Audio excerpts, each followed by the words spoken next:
تو نئے سال پر سب سے اہم سبق جو ہم سب کو سیکھنا ہے وہ کیا ہے کہ ہم کیا کریں؟ فَلَا تَظْلِمُوا فِيهِنَّ أَنفُسَكُمْ، گناہوں سے بچیں، اپنی جان پر ظلم نہ کریں گناہ کر کے. اور اسی طرح کس سے بچیں؟ دوسروں کی بے حرمتی سے، دوسروں کو بے آبرو کرنے سے. یعنی کوئی ایسا کام نہ کریں کہ جو اللہ کی ناراضگی کا سبب بنے، یا بندوں کے دل توڑنے کا سبب بنے، یا بندوں کو ناراض کرنے کا سبب بنے، رشتوں کو توڑنے کا سبب بنے. اللہ کی نافرمانی کے کاموں میں عام طور پر کیا کام ہوتے ہیں؟ فرائض سے غفلت، بدعات کا ارتکاب، ان کاموں کا کرنا جن سے اللہ نے روکا ہے، یعنی حرام کام، منکرات، ان تمام چیزوں کا ارتکاب. یہ کر کے انسان دراصل اپنی جان پہ ظلم کر رہا ہوتا ہے. اسی طرح دوسروں کے ساتھ ظلم اور زیادتی، کسی کی غیبت، کسی کو تانا دینا، کسی کا مذاق اڑانا، کسی کو اپنے سے حقیر سمجھنا اور حقیر سمجھ کر اس سے معاملہ کرنا، اور اپنے آپ کو بڑی چیز سمجھنا کسی بھی اعتبار سے کہ میں بڑا عقل مند ہوں، بڑا صاحب علم ہوں، بہت سمجھدار ہوں. یعنی کسی بھی طرح خود کو فضیلت دے کر دوسرے کو اپنے سامنے حقیر کرنا، یہ تمام چیزیں دراصل خود اپنی جان پر ظلم کے برابر ہیں. ابن عباس سے روایت ہے کہ رسول اللہ صلی اللہ علیہ وسلم نے حجۃ الوداع کے موقع پہ فرمایا، تمہارا خون، تمہارا مال اور تمہاری عزت ایک دوسرے پر اسی طرح حرام ہے جس طرح تمہارے آج کے دن کی، اس شہر کی اور اس مہینے کی حرمت. یہ کس کا پیغام ہے ہم سب کے نام؟ رسول اللہ صلی اللہ علیہ وسلم کا. کیا کچھ منع ہے، کیا کچھ حرام ہے؟ خون، قتل نہیں کر سکتے، کسی مومن کی جان نہیں لے سکتے. کیا ہم اہل پاکستان اللہ کے رسول صلی اللہ علیہ وسلم کے اس حکم کو جانتے ہیں؟ اگر جانتے ہیں تو کیا مانتے بھی ہیں؟ کسی بھی دن کا اخبار اٹھا کے دیکھ لیں، اگر وہ قتل کی خبر سے پاک ہو کسی نہ کسی انداز میں، چاہے وہ ذاتی رنجش ہو یا کوئی سیاسی رنجش ہو یا بغیر وجہ کے بھی بے گناہ لوگوں کی جان لینا. حالانکہ شرک کے بعد آپ دیکھیں انسانی جان لینا اور خصوصاً کسی مومن کی جان لینا بہت بڑا جرم ہے، کبیرہ گناہ ہے. تمام دنیا کے زوال سے بڑھ کر ہے ایک مومن کی جان لینا. جو ایک جان کو بچاتا ہے گویا وہ سب کی زندگی کا سبب بنتا ہے، اور جو ایک جان کو ختم کرتا ہے گویا وہ سب کو ختم کرتا ہے. انسانی جان کی حرمت بہت بڑی چیز ہے. اور جو شخص کسی کی جان لیتا ہے اس کی سزا کیا ہے؟ من قتل مؤمنا متعمدا فجزاؤہ جہنم خالدا فیہا. جو جان بوجھ کے، جانتے بوجھتے، ارادے کے ساتھ، نیت کے ساتھ کسی مومن کو قتل کرتا ہے وہ اپنے لیے آگ کماتا ہے. اس کی جزا، اس کا بدلہ جہنم ہے جس میں وہ ہمیشہ رہے گا. کوئی معمولی بات ہے؟ آج ہم کسی کی زندگی لے رہے ہیں اور یہ بھول جاتے ہیں کہ اپنے لیے کیا لے رہے ہیں، اس کے بدلے میں کیا کما رہے ہیں. یہ چھوٹی بات نہیں ہے. تو محرم الحرام کا پیغام کیا ہے کہ ہم لوگوں میں اس اویئرنس کو عام کریں، انسانی جان کی حرمت کا سبق عام کریں. دوسری چیز، تمہارا مال ایک دوسرے پہ حرام، اس سے کیا سبق ملتا ہے ہمیں؟ کیا چیز بنا ہے؟ چوری، غصب، ڈاکہ، رہزنی، کسی کی اجازت کے بغیر اس کے مال پہ ہاتھ ڈالنا، اس کی رضامندی کے بغیر اس کی کوئی چیز ہتھیا لینا. ہو سکتا ہم یہ کہیں کہ ہم تو چوری نہیں کرتے، لیکن آپ نے دیکھا ہوگا کہ کس طرح بعض اوقات یتیموں کا مال ہڑپ کر لیا جاتا ہے، ان کی زمینوں پہ قبضہ کر لیا جاتا ہے. بعض اوقات لڑکیوں کے جہیز کو جو والدین کے گھر سے لاتی ہیں اس پہ قبضہ جما لیا جاتا ہے. بعض اوقات شوہر حق کے مہر ادا نہیں کرتے، حالانکہ وہ عورت کا حق ہوتا ہے، اس کو ہڑپ کر جاتے ہیں. اسی طرح چھوٹی چھوٹی چیزیں چرانا، کسی کے بیگ سے کچھ نکال لینا. آج آپ دیکھیں کہ کوئی کہیں اپنا بیگ رکھ کے ہے امن میں کہ جب میں واپس آؤں گا تو یہ اسی طرح ہوگا.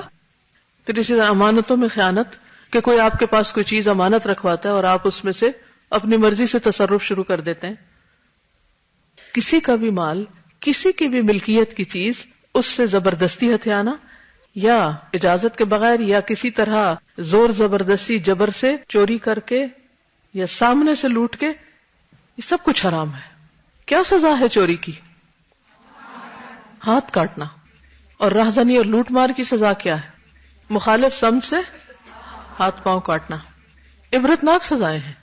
لیکن آج کتنے گھر محفوظ ہیں، کتنے لوگ محفوظ ہیں؟ اور یہ کون کر رہا ہے؟ کون کس کے در پہ ہے؟ مومن کے. چوری کر کے بھی اپنے آپ کو پھر ایماندار کہتے ہیں. ایمان تو رہتا ہی نہیں اس وقت جب بندہ چوری کر رہا ہوتا ہے, اور اگر وہ توبہ نہیں کرتا تو سخت پکڑ ہے. اور توبہ کب ہوتی ہے؟ چوری کا سامان گھر میں رکھ کے. یعنی آپ چوری کی چیز اپنے پاس ہتھیائے رکھیں, چھپائے رکھیں, استعمال کریں, دوسرے کو نہ دیں اور کہیں میری توبہ, اب حج کر رہا ہوں گا تو توبہ ہو جائے گی میری. چور کی معافی کب ہوتی؟ جب وہ چوری کیا ہوا مال اس کے مالک کو واپس لوٹائے, کیونکہ حقوق العباد اسی وقت معاف ہوں گے جب بندے معاف کریں گے. تیسری چیز جسے حرام قرار دیا گیا وہ کیا ہے؟ عزت. یہ کیسے پامال کی جاتی؟ کس کس طریقے سے؟ کیا کسی کی غیبت کرنا اس کی عزت پامال کرنا ہے؟ کسی کا مذاق اڑانا, کسی کو ذلیل کرنا, کسی بھی طرح کسی کی تحقیر کرنا؟ تو ہم سب کو اپنے ساتھ عہد کرنا ہے. کیا؟ کہ ہم اپنی زبان, عمل اور رویے سے ہر ایسے کام سے بچیں گے جو دوسروں کے لیے اذیت اور تکلیف کا باعث بنے, یا جس سے کسی کی دل آزاری ہو. ہمیں کسی کی دل آزاری نہیں کرنی. ہمیں کی بجائے بھی اگر آپ مجھے کہیں نا کہ مجھے کسی کی دل آزاری نہیں کرنی, کہیں بڑا بڑا لکھ کے سامنے لگا لیں, کیونکہ ہم ہر تھوڑی دیر کے بعد بھولے ہوئے ہوتے ہیں یہ سبق.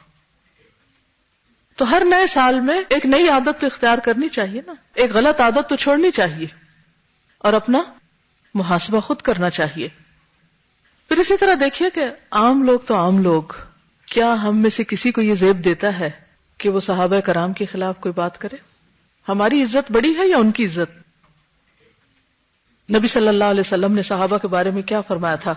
آپ نے فرمایا لا تسبوا اصحابی فلو ان احدکم انفق مثل احد ذهبا ما بلغ مد احدهم ولا نصیفہ. میرے صحابہ کو گالیاں مت دینا, ان کو برا بلا نہ کہنا. تم میں سے خواہ کوئی احد پہاڑ برابر بھی سونا خرچ کرے, کر سکتے ہیں؟ ہے ہی نہیں کچھ, کریں گے کیا؟ تو بھی وہ ان کے ایک مد یا آدھے مد کے برابر بھی نہیں پہنچ سکتا. انہوں نے اللہ کے راستے میں اللہ کی خاطر جو قربانیاں کی ہیں اور جس طرح مشکل وقت میں نبی صلی اللہ علیہ وسلم کا ساتھ دیا ہے, ان کی قربانیوں کا اجر اور صلہ اللہ کے ہاں اتنا بڑا ہے کہ تم میں سے اگر کوئی احد برابر بھی سونا خرچ کرے تو ان کے ایک سیر یا آدھ سیر کے برابر بھی نہیں پہنچ سکتے. ان کے کام پہاڑوں برابر, ان کے اجر پہاڑوں برابر. اور ہم کیا ہیں, ادھر کچھ کرتے ہیں ادھر ضائع کر کے رکھ دیتے ہیں, اور پھر ایسی ایسی باتیں صحابہ کے بارے میں کرتے ہیں, اور بعضوں کا صرف سنی سنائی دیکھتے دیکھتے, اور پھر بھی ہم سمجھتے ہیں کہ ہم صاحب ایمان ہیں. السابقون الاولون, وہ جنہوں نے سبقت کی, پہلے ایمان لے آئے, من المہاجرین والانصار, کچھ نے ہجرت کی اور کچھ انصار تھے. والذین اتبعوہم باحسان, اور وہ لوگ بھی جنہوں نے ان کی پیروی کی احسان کے درجے میں, یعنی تابعین بھی, صرف صحابہ نہیں, تابعین بھی. ان کا مقام, ان کا درجہ, ان کی قربانیاں, اس کے صلے میں اللہ ان سے راضی ہو گیا اور وہ اللہ سے راضی ہیں. اور یہ عظیم الشان کامیابی ہے. ان کے لیے تو اللہ نے جنتیں تیار کی, وہ ہمیشہ کی نعمتوں میں ہیں, بلند درجے پائے ہوئے ہیں, اور ہم یہاں بیٹھ کر ان کے خلاف باتیں کر رہے ہیں. کیسے مسلمان ہیں ہم؟ ہمیں کوئی حق نہیں پہنچتا. اور پھر سب سے بڑی بات یہ کہ ان کے درمیان اگر اختلافات ہوئے بھی, یا ان سے انسان ہونے کے ناطے کوئی کوتاہی ہوئی بھی, تو مجھے اور آپ کو حق نہیں پہنچتا کہ ہم ان کا محاسبہ کرنے بیٹھ جائیں یا ان کے بارے میں ہم کوئی رائے دیں. یہ نہ ہو کہ وہ تو اعلیٰ جنتوں میں پہنچے ہوئے اپنے اعمال کی وجہ سے, اللہ کی رحمتوں کی وجہ سے, اور ہم ایسی باتوں پر بحث مباحثے کریں کہ جس کی وجہ سے اللہ تعالیٰ کی ناراضگی ہو اور انسان اللہ کی رحمت سے دور ہو جائے. تو یہ کوئی عقل مندی کی بات تو نہیں. اور یاد رکھیے اس میں صرف صحابہ نہیں, تابعین کی بات بھی ہے, کیونکہ بعض لوگ صحابہ کے بعد تابعین کے اوپر بھی بہت حملہ آور ہوتے ہیں.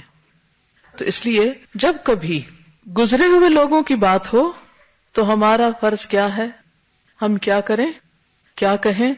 وہی جو قرآن نے ہمیں بتایا, تلک امۃ قد خلت لہا ما کسبت ولکم ما کسبتم ولا تسألون عما كانوا يعملون.